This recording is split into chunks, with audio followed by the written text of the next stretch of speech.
جنگ یرموک اگست 636 میں بازنطینی سلطنت اور مسلمانوں کے درمیان لڑی گئی۔ یہ خلافت اسلامیہ اور بازنطینیوں کے درمیان پہلی فیصلہ کن جنگ تھی جس نے اس وقت کے سیاسی منظرنامے پر نہایت گہرے اثرات چھوڑے، اور اس جنگ کے نتیجے میں شام کا صوبہ اسلامی سلطنت میں شامل ہو گیا۔ خلیفۃ الرسول حضرت ابو بکر صدیق نے بازنطینی خطرے سے نبٹنے کے لیے اسلامی لشکر ترتیب دیے۔ امراء اسلام اپنی فوجوں کو لے کر شام پہنچے۔ رومیوں کو اس کی اطلاع ہوئی تو انہوں نے ہرقل کو لکھا۔ ہرقل خود چل کر حمص آیا اور رومیوں کے لیے بڑا لشکر تیار کیا۔ اس کی صف آرائی کی، چونکہ اس کے پاس فوج کافی بلکہ اس سے بھی زیادہ تھی، اس لیے اس نے مسلمان امراء کے مقابلے کے لیے الگ الگ امیر مقرر کیے۔ عمر کے مقابلے پر اپنے حقیقی بھائی تزارک کو بھیجا۔ اس کے ساتھ 90,000 فوج تھی اور اس کے پیچھے ایک افسر کو ساکہ متعین کیا۔ اس کو بالائی فلسطین میں سنیت الجلق پر متعین کیا، اور یزید بن ابی سفیان کے مقابلے پر جرجہ بن توزرہ کو صف آرا کیا، اور شرجیل بن حسنہ کے مقابلے پر دراکس کو بھیجا، اور فیکار بن نستور کو 60,000 فوج دے کر ابو عبیدہ کے مقابلے پر بھیجا۔ دشمن کا یہ عظیم الشان تیاری دیکھ کر مسلمانوں پر ہیبت طاری ہو گئی، کیونکہ ان کی پوری فوج اکرمہ کے 6,000 چھوڑ کر صرف 21,000 تھی۔ سب نے گھبرا کر عمر کے پاس خطوط اور قاصد دوڑائے، پوچھا کہ بتائیے کہ اب کیا چارہ کار ہے۔ عمر نے ان سب کو قاصدوں کے ذریعے یہ کہلا بھیجا کہ اب بہترین صورت یہ ہے کہ تم سب ایک جگہ پر جمع ہو جاؤ، کیونکہ جمع ہونے کے باوجود قلت تعداد کے تمہارا مغلوب کھیل نہیں، مگر تم متفرق رہے تو یاد رکھو کہ تم میں سے ایک متنفس بھی باقی نہ رہے گا جو کسی آگے والے کے کام آ سکے، کیونکہ ہم میں سے ہر ایک پر ایک بڑی فوج مسلط کر دی گئی ہے۔ چنانچہ یہ طے ہوا کہ یرموک پر سب جمع ہو جائیں۔ مضمون عمر کے پاس بھیجا گیا تھا، وہی ابو بکر صدیق کے پاس بھی بھیجا گیا تھا۔ ابو بکر کے پاس سے بھی ان لوگوں کو وہی ہدایات آئیں جن کا مشورہ حضرت عمر نے دیا تھا۔ جمع ہو کر ایک لشکر بن جاؤ اور اپنی فوجوں کو مشرکین کی فوجوں سے بھڑا دو۔ اللہ کے ساتھی ہو اور اللہ اس کا مددگار ہے جو اللہ کا مددگار ہے، اس کو ذلیل کرتا ہے جو اس کا انکار کرتا ہے۔ تم جیسے لوگ قلت تعداد کی وجہ سے کبھی مغلوب نہیں ہو سکتے۔ 10,000 بلکہ اس سے کہیں زیادہ اگر گناہوں کے طرفدار بن کر اٹھیں گے تو وہ 10,000 سے ضرور مغلوب ہو جائیں گے۔ لہٰذا تم گناہوں سے باز رہو اور یرموک میں مل کر کام کرنے کے لیے جمع ہو جاؤ۔ تم میں سے ہر امیر اپنی فوج کے ساتھ نماز ادا کرے۔ ہرقل کو مسلمانوں کے یرموک پر جمع ہونے کی اطلاع ہوئی تو اس نے اپنے پادریوں کو لکھا کہ تم رومیوں کے پاس جمع ہو جاؤ اور ان کو ایسے مقام پر فروکش کرو جس میں کافی گنجائش اور وسعت ہو اور بھاگنے والوں کے لیے راستہ تنگ ہو۔ تمہاری فوج کا سپہ سالار تزارک کو مقرر کیا جاتا ہے۔ مقدمے پر جرجا اور میمنے اور میسرے پر باہان اور دراکس متعین کیے جائیں اور امیر حرف فیکار کو بنایا جائے۔ میں تمہیں یہ خوشخبری دیتا ہوں کہ باہان تمہارے عقب میں تمہاری مدد کے لیے موجود ہے۔ چنانچہ پادریوں نے ہرقل کے احکام کی تعمیل کی، واقوسہ میں اپنی فوجوں کو فروکش کیا۔ واقوسہ یرموک کے کنارے پر واقع ہے۔ اس وادی نے ان کو خندق کا کام دیا، جس کی وجہ سے وہ ایک ناقابل تسخیر گھاٹی بن گیا۔ بہان کی اور اس کی رفیقوں کی یہ خواہش تھی کہ رومیوں کے دل سے مسلمانوں کی دہشت نکل جائے اور وہ ان کو ہوا سمجھنا چھوڑ دیں۔ جنگ یرموک سے پہلے ہرقل حج کے لیے بیت المقدس گیا ہوا تھا۔ ابھی وہ مقیم تھا کہ اس کو مسلمانوں کے لشکر کے قریب آنے کی اطلاع ملی۔ اس نے رومی سرداروں کو جمع کر کے کہا کہ میری رائے میں تو تم ان لوگوں سے جنگ نہ کرو بلکہ مصالحت کر لو، کیونکہ خدا کی قسم اگر شام کی نصف آمدنی ان کو دے دو اور نصف تم رکھ لو اور اس کے معاوضے میں روم کے تمام پہاڑ تمہارے قبضے میں رہ جائیں تو یہ اس سے کہیں بہتر ہے کہ وہ لوگ روم کے پہاڑوں میں تمہارے حصے دار بن جائیں۔ ہرقل کی یہ بات سن کر اس کے بھائی اور داماد نے بہت ناک چڑھائی اور دوسرے حاضرین نے بھی اس رائے کو ناپسند کیا۔ ہرقل نے یہ دیکھ کر کہ یہ لوگ اس کے مشورے کے مخالف اور اس پر معترض ہیں، اپنے بھائی کو مقابلے کے لیے بھیجا اور افسران فوج کا تعین کیا۔ مسلمانوں کے ہر لشکر کے مقابلے کے لیے الگ لشکر روانہ کیا، اور جب مسلمانوں کے لشکر سب ایک جگہ جمع ہو گئے تو اس نے بھی اپنی فوجوں کو حکم دیا کہ وہ سب ایک وسیع اور مستحکم مقام پر پڑاؤ ڈالیں۔ اس لیے وہ لوگ فاقوسہ میں ٹھہرے اور خود ہرقل بیت المقدس سے حمص آ گیا۔ یہاں آ کر جب اس کو یہ اطلاع ملی کہ خالد نے صوبہ پر پہنچ کر پہلے اس کے خاندان اور املاک کا خاتمہ کر دیا ہے، پھر بصرہ جا کر اس کو فتح کر لیا ہے اور عزرا کی بھی اینٹ سے اینٹ بجا دی ہے، تو اس نے اپنے اہل دربار سے کہا، دیکھا میں نے تم سے نہیں کہا تھا کہ تم ان لوگوں سے نہ لڑو، تم میں سے اس قوم سے مقابلہ کرنے کی طاقت نہیں۔ ان کا دین ایک نیا دین ہے جو ان کو صبر و ثبات کی تقویت پہنچاتا رہتا ہے۔ اس کے مقابلے میں جانا گویا موت کے منہ میں جانا ہے۔ اہل دربار نے ہلکل کی یہ گفتگو سن کر کہا کہ آپ کو چاہیے کہ اپنے دین کی حفاظت کے لیے جنگ کریں، لوگوں کو بزدل نہ بنائیں، اور آپ کا فریضہ ہے کہ اس کو انجام دہی میں کوتاہی نہ کریں۔ ہرکل نے کہا کہ میری خواہش اور کیا ہو سکتی ہے کہ میں بھی تمہارے مذہب کی ترقی کا دل سے شیدا ہوں۔ جب اسلامی فوجیں یرموک پہنچ گئیں تو مسلمانوں نے رومیوں کے پاس یہ کہلا بھیجا کہ ہم تمہارے سپہ سالار سے ملنا اور گفتگو کرنا چاہتے ہیں، لہٰذا ہمیں اس کا موقع دو۔ اس کی اطلاع رومی سپہ سالار کو دی گئی۔ اس نے مسلمانوں کے وفد کو آنے کی اجازت دی۔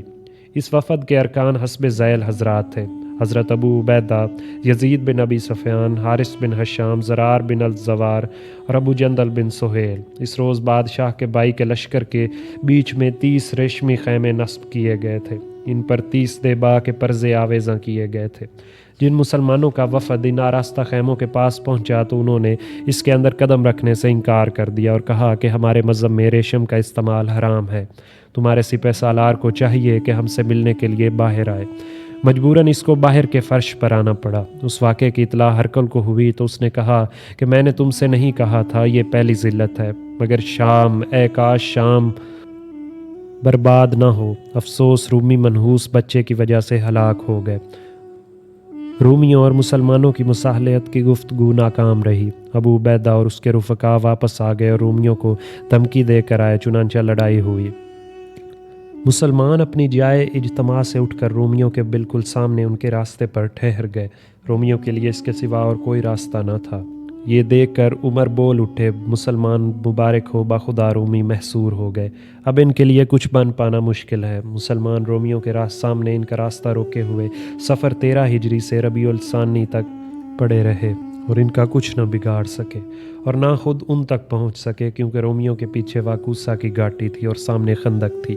مسلمان جب کبھی ان پر بڑھتے پسپا کر دیے جاتے۔ ربیع الاول یوں ہی ختم ہو گیا اور ماہ سفر میں مسلمانوں نے یہاں کے واقعات کی اطلاع حضرت ابو بکر صدیق کو دی اور ان سے کمک طلب کی۔ ابو بکر نے خالد بن ولید کو لکھا کہ تم امداد کے لیے پہنچو اور عراق پر مسنا کو اپنا نائب مقرر کر جاؤ۔ چنانچہ خالد ربیع الاخر میں اسلامی لشکر سے جا ملے۔ سیف کا بیان ہے کہ جب مسلمان یرموک پہنچے تو انہوں نے ابو بکر کو امداد کے لیے لکھا۔ ابو بکر نے کہا کہ اس مہم کے لیے خالد کی ضرورت ہے۔ خالد اس وقت عراق کے والی تھے۔ ابو بکر نے خالد کو بتایا کہ شام روانہ ہو جاؤ اور جلد پہنچنے کا حکم دیا۔ خالد فی الفور شام پہنچے۔ ادھر بہان رومیوں کی مدد کے لیے آیا۔ اس نے اپنی فوج کے آگے آگے آفتاب پرستوں، راہبوں اور پادریوں کو متعین کیا۔ یہ لوگ فوج کو جنگ کے لیے بھڑکائیں اور ان کے دلوں میں جوش پیدا کریں۔ اتفاق سے خالد اور بہان کی آمد بیک وقت ہوئی۔ بہان جنگ کے لیے اس انداز سے بڑا گویا میدان اس کا ہے۔ خالد بہان سے نبٹنے لگے اور دوسرے امراء اپنے مقابلے کے لیے رومیوں سے لڑنے لگے۔ بہان نے شکست کھائی اور اس کے بعد اور رومیوں نے بھی یکے بعد دیگرے ہزیمت اٹھائی اور اپنی خندق میں گھس گئے۔ رومیوں نے تو بہان کی آمد کو نیک فال تصور کیا اور مسلمانوں کو خالد کے آنے سے خوشی ہوئی۔ مسلمان خوب جوش سے لڑے اور مشرکین بھی زور و شور سے لڑے۔ مشرکین کی تعداد 2,40,000 تھی۔ ان میں سے 80,000 کے پاؤں میں بیڑیاں پڑی ہوئی تھیں اور 40,000 زنجیروں سے بندھے ہوئے تھے، تاکہ جان دینے کے سوا بھاگنے کا خیال بھی ان کے دل میں نہ آئے۔ 40,000 نے خود کو اپنے اماموں سے باندھ لیا تھا۔ 80,000 پیدل تھے اور 80,000 سوار تھے، اور مسلمان 27,000 تو پہلے سے موجود تھے اور 9,000 خالد کے ساتھ آئے تھے، جس سے ان کی مجموعی تعداد 36,000 ہو گئی۔ جمادی الاول میں ابو بکر صدیق بیمار پڑ گئے اور جمادی الاخر کے وسط میں اس فتح سے 10 روز قبل انتقال کر گئے۔ ابو بکر نے شام کے امیروں کے لیے جدا جدا شہر نامزد کیے تھے۔ ابو عبیدہ بن عبداللہ بن الجراح کے لیے حمص، یزید بن ابی سفیان کے لیے دمشق، شرجیل بن حسنہ کے لیے اردن اور عمر بن عاص اور علقمہ بن مجزر کے لیے فلسطین کا تعین کیا تھا، مگر علقمہ اس جنگ سے فراغت پانے کے بعد مصر چلے گئے۔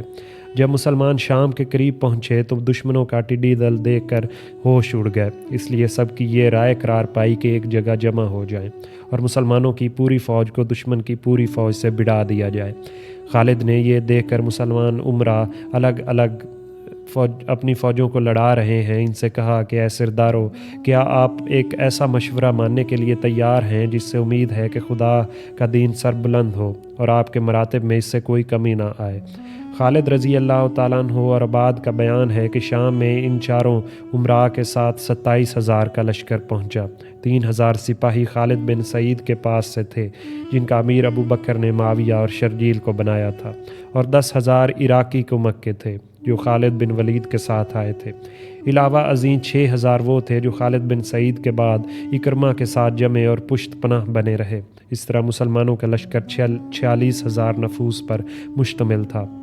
اس وقت مسلمان رومیوں کو دیکھ کر پریشان ہو رہے تھے اور رومی بہان اور اس کی فوجوں کے آنے سے خوش تھے۔ اب طرفین میں لڑائی ہوئی۔ رومیوں کو خدا نے شکست دی اور ان کی امدادی فوج مجبوراً پسپا ہو کر خندق تک ہٹ گئی۔ واقوسا ان خندق کی آخری حد تھی۔ 1 مہینے تک یہ لوگ اپنی خندق میں گھسے رہے۔ راہب پادری اور آفتاب پرست ان کو بارتے اور کہتے کہ اگر آج تم نہ بڑھے تو نصرانیت کا خاتمہ ہے۔ اس سے رومیوں میں ایسا جوش پیدا ہوا، وہ اس شدید لڑائی کے لیے میدان کی طرف بڑھے کہ جس کی نظیر بعد کی لڑائیوں میں نہیں ملتی۔ مسلمانوں کو رومیوں کے میدان کی طرف آنے کی اطلاع ملی تو انہوں نے آزادانہ لڑنے کا ارادہ کیا، مگر خالد نے سب امراء کو جمع کیا اور حمد و ثناء کے بعد حسب ذیل تقریر کی: آج کا دن خدا کے اہم ترین دنوں میں سے ہے۔ آج کسی کو فخر اور خودرائی نہ کرنی چاہیے۔ خلوص نیت سے جہاد کرو، عمل صرف خدا کے لیے کرو۔ آج کامیابی ہمیشہ کی کامیابی ہے۔ ایک مرتب اور منظم لشکر سے تمہاری آزادی اور انتشار کے ساتھ لڑنا کسی طرح جائز اور موزوں نہیں۔ اگر ان کو جو تم سے دور ہیں یہاں کی کیفیت کا ایسا ہی علم ہو جیسا کہ تم کو حاصل ہے تو وہ بھی تم کو اس طرح لڑنے کی اجازت نہ دیں۔ جس امر میں تمہیں کوئی خاص حکم نہیں ملا اس کو ایک ایسی رائے کے ساتھ انجام دو گویا وہ تمہارے والی اور اس کے خیر خواہوں کا حکم ہے۔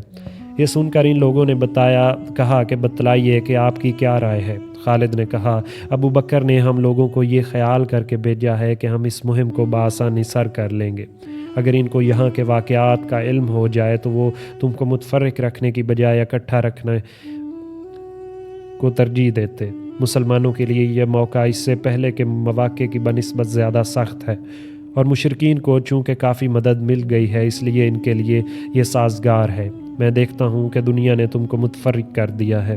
اللہ اکبر، تم میں سے ہر ایک شخص الگ الگ شہر کے لیے نامزد کیا گیا ہے۔ اگر تم ان سرداروں میں سے کسی ایک کے مطیع ہو جاؤ تو اس سے نہ تمہارے مراتب میں کوئی فرق آئے گا، نہ اس میں تمہاری کوئی بڑھائی کم ہوگی۔ کسی ایک کو اپنا امیر تسلیم کر لینے سے خدا اور خلیفۃ الرسول کے نزدیک تمہارا درجہ کم نہ ہوگا۔ دیکھو دشمن کی تیاری کتنی عظیم الشان ہے۔ اگر آج ہم نے ان کو خندق میں دھکیل دیا تو پھر ہمیشہ ہم ان کو خندق میں دھکیلتے رہیں گے۔ اس کے برعکس اگر آج انہوں نے ہمیں شکست دے دی تو آئندہ ہمارے پنپنے کا کوئی امکان نہیں۔ ہونا یہ چاہیے کہ امارت کے عہدے کو باری باری کر دیا جائے۔ آج ہم میں سے ایک شخص امیر ہو تو کل دوسرا اور پرسوں تیسرا، یہاں تک کہ آپ سب کو امیر بننے کا موقع مل جائے۔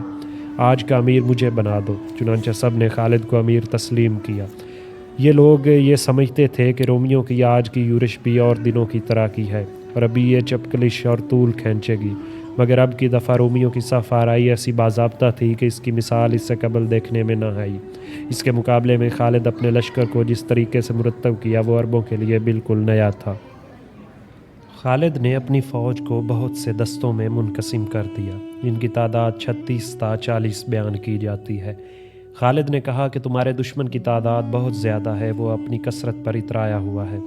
ایسی ترتیب کہ ہمارا لشکر دشمن کو بظاہر زیادہ نظر آئے صرف یہ ہے کہ اس کے بہت سے دستے بنا دیے جائیں۔ چنانچہ خالد نے کلب کے متعدد دستے بنائے اور ان پر ابو عبیدہ کو متعین کیا، اور میمنے کے متعدد دستے بنا کر ان پر شرجیل کو متعین کیا۔ میسرے کے کئی دستے بنائے اور ان پر یزید بن ابو سفیان کو متعین کیا۔ عراق کی فوجوں کے ایک دستے پر قعقاع بن عمرو تھے، ایک دستے پر مزعور بن عدی اور ایک دستے پر ایاز بن غنم، ایک دستے پر ہاشم بن عتبہ، ایک دستے پر زیاد بن حنظلہ اور ایک دستے پر عمرہ و القیس، ایک دستے پر یزد بن یحنس اور ایک دستے پر ابو عبیدہ، ایک دستے پر اکرمہ، ایک دستے پر سہیل اور ایک دستے پر عبد الرحمن بن خالد۔ ان کی عمر اس وقت 18 سال تھی۔ ایک دستے پر حبیب بن مسلمہ، ایک دستے پر صفوان بن امیہ، ایک دستے پر سعید بن خالد، اور اس طرح باقی دستوں پر امیر مقرر کیے۔ نیز ایک روایت میں ہے کہ اس لشکر کے قاری مقداد تھے۔ بدر کے بعد خاتم النبیین رسول اللہ صلی اللہ علیہ وآلہ وسلم نے یہ سنت جاری فرما دی تھی کہ اس مقابلے کے وقت جہاد کے صورت یعنی سورہ انفال کی تلاوت کی جائے۔ بعد میں مسلمانوں نے اس پر ہمیشہ عمل کیا۔ عبادہ اور خالد کا بیان ہے کہ یرموک کی جنگ میں 1000 صحابہ کرام خاتم النبیین رسول اللہ صلی اللہ علیہ وآلہ وسلم شریک تھے، اور ان میں 100 وہ صحابہ تھے جن کو شرکت بدر کی سعادت حاصل ہو چکی تھی، اور ابو سفیان کچھ دور چلتے پھر دستوں کے سامنے ٹھہر جاتے اور کہتے، اللہ اللہ، تم حامیان عرب اور انصار الاسلام ہو، اور وہ حامیان روم اور انصار المشرکین ہیں، لہٰذا یہ جنگ صرف تیرے نام کے لیے ہے، اے خدا اپنے بندوں پر اپنی مدد نازل فرما۔ ایک شخص نے خالد سے کہا، اوہو رومی کتنے زیادہ ہیں اور مسلمان کتنے کم۔ خالد نے کہا، اوہو رومی کتنے کم ہیں اور مسلمان کتنے زیادہ۔ اس کے بعد آپ نے کہا کہ فوجیں نصرت سے کثیر اور ناکامی سے قلیل ہوتی ہیں، نہ کہ آدمیوں کی تعداد سے۔ اے کاش میرے قمیت کا پاؤں اچھا ہوتا۔ خالد کے گھوڑے کا پاؤں چلتے چلتے زخمی ہو گیا تھا۔ تمام انتظامات سے فارغ ہو کر خالد نے اکرمہ اور قعقاع کو، جو کلب کے دونوں بازوؤں پر متعین تھے، جنگ کے شروع کرنے کا حکم دیا۔ چنانچہ ان دونوں صاحبوں نے رجزیہ اشعار پڑھ کر جنگ شروع کی۔ جنگ کی آگ بھڑکتی گئی، لوگ ایک دوسرے پر ٹوٹ پڑے اور سواروں پر سوار حملے کرنے لگے۔ یہاں یہ ہو رہا تھا کہ اتنے میں مدینہ سے برید آیا۔ سواروں نے اسے گھیر لیا اور پوچھا کہ کہو کیا خبر ہے؟ اس نے کہا، کچھ نہیں، خیریت ہے، تمہاری امداد کے لیے فوجیں آ رہی ہیں۔ مگر اصل واقعہ یہ تھا کہ ابو بکر کی وفات کی اطلاع اور ابو عبیدہ کی امارت کا حکم لایا تھا۔ لوگوں نے برید کو خالد کے پاس پہنچایا۔ اس نے خالد کو چپکے سے ابو بکر کی وفات کی اطلاع دی اور فوج کے لوگوں سے جو کچھ کہا تھا اس سے بھی خالد کو باخبر کر دیا۔ خالد نے کہا کہ تم نے بہت اچھا کیا، تم ٹھہرو، اور اس کے ہاتھ سے خط لے کر اپنے ترکش میں ڈال لیا، کیونکہ خالد کو اندیشہ تھا کہ اگر یہ خبر لشکر کو معلوم ہو گئی تو اس میں ابتری پھیل جائے گی۔ مہمیہ بن زینم خالد کے پاس کھڑے ہو گئے اور مدینے کے قاصد یہی تھے۔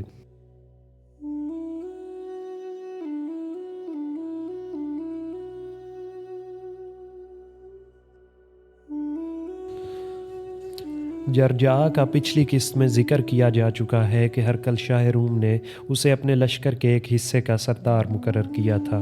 جرجاء اپنی فوج سے نکل کر دونوں صفوں کے درمیان کھڑا ہو گیا اور آواز دی، خالد اپنی فوج سے نکل کر میرے پاس آئیں۔ خالد بڑھ کر ان کے پاس پہنچے اور اپنی جگہ ابو عبیدہ کو کھڑا کر گئے۔ جرجاء نے خالد کو دونوں صفوں کے درمیان ٹھہرا لیا۔ دونوں اتنے قریب ہو گئے کہ ان کی گھوڑوں کی گردنیں آپس میں مل گئیں، کیونکہ دونوں نے ایک دوسرے کو امان دے دی تھی۔ جرجاء نے کہا، اے خالد سچ کہنا، جھوٹ نہ بولنا، شریف انسان جھوٹا نہیں ہوتا، اور نہ مجھے دھوکہ دینا، کیونکہ کریم النفس انسان ایسے شخص کو دھوکہ نہیں دیتا جو خدا کا اسے واسطہ دیتا ہے کہ اللہ نے تمہارے نبی پر آسمان سے کوئی تلوار اتاری ہے، انہوں نے وہ تلوار تم کو دے دی ہے کہ تم جس قوم پر اس تلوار کو کھینچتے ہو وہ شکست پاتی ہے۔ خالد نے کہا، ایسا تو نہیں ہے۔ جرجاء نے پوچھا، پھر تمہارا نام سیف اللہ کیوں ہے؟ خالد نے کہا کہ اللہ نے ہم میں سے ایک نبی کو مبعوث کیا، اس نے ہم کو دعوت دی، پہلے تو ہم میں سے کسی نے اس کی بات نہ مانی بلکہ اس سے الگ تھلگ رہے، بعض اس سے دور رہے اور اس کو جھٹلایا۔ میں بھی ان لوگوں میں تھا جنہوں نے اس کی تکذیب کی اور اس سے دور رہے اور اس سے لڑے، مگر پھر اللہ نے ہمارے دلوں اور پیشانیوں کو پکڑ لیا اور ہم کو ہدایت دی، ہم نے اس کی پیروی کی۔ پھر اس پیغمبر خدا نے مجھ کو فرمایا کہ تم اللہ کی تلواروں میں سے ایک تلوار ہو جس کو اللہ نے مشرکین پر کھینچا ہے۔ آپ نے میرے لیے نصرت کی دعا فرمائی، یہی وجہ ہے کہ میں سیف اللہ مشہور ہوں اور مشرکین کے لیے سب سے زیادہ سخت مسلمان ہوں۔ جرجاء نے کہا، بے شک تم مجھ سے سچ کہہ رہے ہو۔ جرجاء نے پھر کہا، اے خالد بتاؤ تم مجھے کن باتوں کی طرف دعوت دیتے ہو؟ خالد نے کہا، میں تم کو اس امر کی طرف دعوت دیتا ہوں کہ تم شہادت دو کہ اللہ کے سوا کوئی معبود نہیں اور محمد رسول اللہ صلی اللہ علیہ وآلہ وسلم اللہ کے بندے اور رسول ہیں، اور اقرار کرو کہ محمد صلی اللہ علیہ وآلہ وسلم جو کچھ لائے ہیں وہ اللہ کی طرف سے ہے۔ جرجاء نے کہا، اور جو شخص تمہاری اس بات کو نہ مانے؟ خالد نے کہا کہ وہ جزیہ ادا کرے، ہم اس کی جان اور مال کی حفاظت کریں گے۔ جرجاء نے کہا کہ اگر وہ جزیہ بھی نہ دے؟ خالد نے کہا کہ ہم اس کو اعلان جنگ دیں گے اور اس کے بعد اس سے لڑیں گے۔ جرجاء نے کہا، اچھا، جو شخص تمہاری اس دعوت کو آج قبول کر لے اس کا درجہ کیا ہوگا؟ خالد نے کہا کہ خدا تعالیٰ نے ہم پر فرائض عائد کیے ہیں، ان کے لحاظ سے اعلیٰ، ادنا اور اول، آخر سب مساوی اور ہم رتبہ ہیں۔ جرجا نے کہا، اے خالد، جو شخص آج تمہارے مذہب میں داخل ہوتا ہے کیا اس کو وہی ثواب اور اجر ملے گا جو تم کو ملے گا؟ خالد نے کہا، ہاں، بلکہ ہم سے زیادہ۔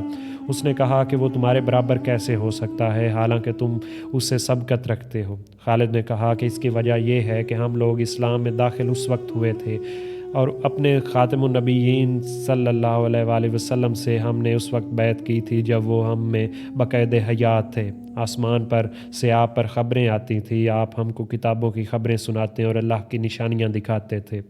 ہماری طرف جس شخص نے یہ چیزیں دیکھی اور سنی ہیں، اس کا تو فرض تھا کہ وہ اسلام قبول کر کے آپ سے بیعت کر لے، مگر تم نے وہ عجیب باتیں اور خدائی نشانیاں کہاں دیکھی یا سنی ہیں جن کا ہم کو موقع ملا ہے؟ اس لیے تم میں سے جو شخص صداقت اور خلوص نیت سے اس دین میں داخل ہوگا وہ ہم سے افضل ہوگا۔ جرجا نے کہا، خالد، قسمیاں کہو کہ تم نے مجھ سے یہ سب باتیں سچ کہی ہیں، تم نے مجھے دھوکہ تو نہیں دیا اور نہ یہ باتیں میرا دل خوش کرنے کے لیے کی ہیں۔ خالد نے کہا، بخدا میں تم سے سچ بولتا ہوں، مجھے تمہارے یا تم میں سے کسی کا ذرا خوف نہیں۔ خدا گواہ ہے کہ میں نے تمہارے سوالات کا ٹھیک ٹھیک جواب دیا ہے۔ جرجا نے کہا، میں آپ کی صداقت کو تسلیم کرتا ہوں۔ پھر اس نے اپنی ڈال کو پلٹ دیا اور خالد کے ساتھ چلا آیا اور ان سے درخواست کی کہ آپ مجھے اسلام کی تعلیم دیجیے۔ خالد جرجا کو اپنے ہمراہ اپنے خیمے میں لائے اور ان کے اوپر پانی کا ایک مشکیزہ ڈیلا۔ آپ نے اس کو غسل کروایا اور اس کے بعد جرجا نے 2 رکعت نماز پڑھی۔ جرجا کو خالد رضی اللہ تعالیٰ عنہ نے ساتھ پلٹتے دیکھ کر رومیوں نے ان پر حملہ کر دیا۔ وہ سمجھے کہ جرجا حملہ کرتا ہوا جا رہا ہے۔ رومیوں نے اس حملے سے مسلمانوں کو ان کی جگہ سے ہٹا دیا، مگر مددگار دستے جن کے افسر اکرمہ اور حارث بن حشام تھے اپنی جگہ جمے رہے۔ اس کے بعد خالد اور ان کے ساتھ جرجا اپنے گھوڑوں پر سوار ہو کر واپس آئے۔ اس وقت رومی مسلمانوں کی فوج میں گھسے ہوئے تھے۔ خالد نے مسلمانوں کو للکارا جس سے ان کے قدم جم گئے اور رومی اپنی جگہ پر واپس چلے گئے۔ خالد رومیوں پر چڑھ دوڑے، تلواروں پر تلواریں چلنے لگی، یہاں تک کہ دن چڑھنے سے غروب آفتاب تک خالد اور جرجا دشمنوں کی گردنیں اڑاتے رہے۔ آخرکار جرجا شہید ہو گئے۔ جرجا نے بجز ان 2 رکعات کے جو انہوں نے اسلام لانے کے وقت پڑھی تھی اور کوئی نماز سجدے کے ساتھ ادا نہ کی۔ ظہر اور عصر کی نمازیں سب نے اشاروں کے ساتھ ادا کی تھی۔ رومیوں کے پاؤں اکھڑ گئے۔ خالد ان کے قلب میں سواروں اور پیدل کے بیچ میں گھس گئے۔ دشمنوں کا یہ میدان لڑنے کے لیے تو کافی وسیع تھا مگر بھاگنے کے لیے اس کا راستہ تنگ تھا۔ خالد آگے بڑھتے چلے گئے تو دشمن کے سواروں کو بھاگنے کا راستہ مل گیا اور وہ بھاگ گئے اور اپنی پیدل فوج کو میدان میں چھوڑ گئے۔ ان بھاگنے والوں کو ان کے گھوڑے جنگل میں ادھر ادھر بھگائے لیے پھرنے لگے۔ اس وقت مسلمانوں نے نماز میں دیر کر دی، چنانچہ فتح حاصل ہونے کے بعد نماز ادا کی۔ مسلمانوں نے یہ دیکھ کر کہ رومی سوار بھاگنا چاہتے ہیں ان کو راستہ دیا اور مزاحم نہ ہوئے۔ یہ لوگ بھاگ کر مختلف شہروں میں منتشر ہو گئے۔ پھر خالد اور مسلمان پیدلوں کی طرف متوجہ ہوئے اور کاٹ کاٹ کر ان رومیوں کی یہ حالت کر دی کہ گویا ایک عظیم الشان دیوار تھی جو منہدم ہو گئی۔ رومی اپنی خندق میں گھس گئے۔ خالد وہاں بھی پہنچے اور وہاں جا کر رومیوں نے واکاسا کی گھاٹی کی طرف رخ کیا۔ جن لوگوں کے پاؤں میں بیڑیاں اور زنجیریں پڑی تھی وہ اس گھاٹی میں دڑ دڑ گرنے لگے، بلکہ ان میں سے جو لڑنے کے لیے جم کر کھڑے رہنا چاہتے تھے ان کو بھی وہ لیب مرتا جس کے دل پر دہشت اور خوف طاری ہوتا۔ ایک ایک کے گرنے سے 10 کی جان پر آ بنتی۔ ذرا 2 آدمی جھکتے اور اس کے ساتھ باقی لوگ بے بس ہو جاتے۔ 1,20,000 رومی واکوسا کی گھاٹی کی نظر ہوئے۔ ان میں 80,000 پاجولان تھے اور 40,000 کھلے ہوئے۔ یہ تعداد ان سواروں اور پیدلوں کے علاوہ تھی جو مارکے میں قتل ہوئے۔ اس جنگ کے مال غنیمت میں سے ہر سوار کو 1500 کا حصہ دیا گیا۔ فیکار اور بعض دوسرے معزز رومی سرداروں نے مارے شرم اور غیرت کے اپنی ٹوپیوں سے اپنے منہ چھید لیے اور بیٹھ گئے اور کہا، آج اگر ہم نصرانیت کی حمایت کرتے اور مسرت دیکھنے کے قابل نہیں ہے تو ہم اس ذلت اور بدبختی کے دن کو بھی دیکھنا نہیں چاہتے۔ چنانچہ ان لوگوں کو اسی وقت حالت میں قتل کر دیا گیا۔ خالد خندق میں داخل ہونے کے بعد تزارک کے خیمے میں جا ٹھہرے اور صبح تک اسی میں قیام کیا۔ آپ کے سوار اس خیمے کے گھیرے رہے اور لوگ صبح تک قتل و غارت میں مصروف رہے۔ اسی روز اکرمہ بن ابی جہل نے جوش میں آ کر کہا کہ میں وہ شخص ہوں جس نے ہر میدان میں خاتم النبیین رسول اللہ صلی اللہ علیہ وآلہ وسلم سے جنگ کی ہے۔ کیا آج کی لڑائی میں تم سے ڈر کر بھاگ جاؤں گا؟ اس کے بعد اکرمہ نے بلند آواز سے کہا، آؤ موت کے لیے کون بیعت کرتا ہے؟ یہ سنتے ہی حارث بن حشام اور زرار بن الزوار اور ان کے علاوہ 400 ذی مرتبت مسلمانوں اور رشتہ داروں نے اکرمہ کے ہاتھ پر بیعت کی اور انہوں نے موت کے لیے بیعت کی۔ انہوں نے خالد کے خیمے کے سامنے قتل کا بازار گرم کر دیا، اور جب لڑتے لڑتے یہ لوگ زخموں سے چور ہو گئے تو میدان سے اٹھا کر لائے گئے۔ ان میں سے اکثر مجاہد شہید ہو گئے، کچھ لوگ تندرست ہوئے، جن میں سے ایک زرار بن الزوار ہیں۔ جب صبح ہوئی تو لوگ اکرمہ کو زخمی حالت میں خالد کے پاس لائے۔ خالد نے ان کا سر اپنی ران پر رکھا اور اس کے بعد اسی حالت میں اکرمہ کے بیٹے عمر کو بھی لایا گیا۔ خالد نے ان کا سر اپنی پنڈلی پر رکھا۔ خالد ان دونوں جانباز باپ بیٹے کے منہ سے خون پوچھتے جاتے اور ان کے حلق میں پانی کے قطرے ٹپکاتے جاتے اور کہتے جاتے کہ ہم لوگ حصول شہادت سے بھی بھلا کیا گریز کریں گے۔ ابو امامہ اور عبادہ بن صامت جنگ یرموک میں شریک تھے۔ ابو امامہ کا بیان ہے کہ یرموک کے مارکے میں مسلمان عورتیں بھی شریک تھیں۔ چنانچہ ابو سفیان کی بیٹی جویریہ بھی ایک جماعت کے ساتھ نکل کر لڑی تھیں۔ یہ اپنے شوہر کے ساتھ تھیں اور ایک شدید لڑائی کے بعد شہید ہو گئیں۔ اس روز ابو سفیان کی آنکھ میں ایک تیر آ کر لگا تھا، جس کو ابو حتمہ نے ان کی آنکھ سے نکالا تھا۔ ارطاء جہش اس کی روایت ہے کہ یرموک کی لڑائی میں اشتر موجود تھے۔ یہ جنگ قادسیہ میں شریک نہ ہوئے تھے۔ اس روز رومیوں کی صف میں سے ایک شخص نکل آیا اور اس نے للکارا کہ کون مقابلے پر آتا ہے۔ یہ سن کر اشتر اس کے مقابلے کے لیے نکلے۔ دونوں نے ایک دوسرے پر وار چلائے۔ اشتر نے کہا، یہ لے اور میں ایادی نوجوان ہوں۔ رومی نے کہا کہ خدا نے تجھ جیسے میری قوم میں بکثرت پیدا کیے ہیں۔ اگر تو میری قوم سے نہ ہوتا تو میں رومیوں کے لیے تجھ کو ختم کر دیتا، مگر اب میں ان کی مدد نہیں کرتا۔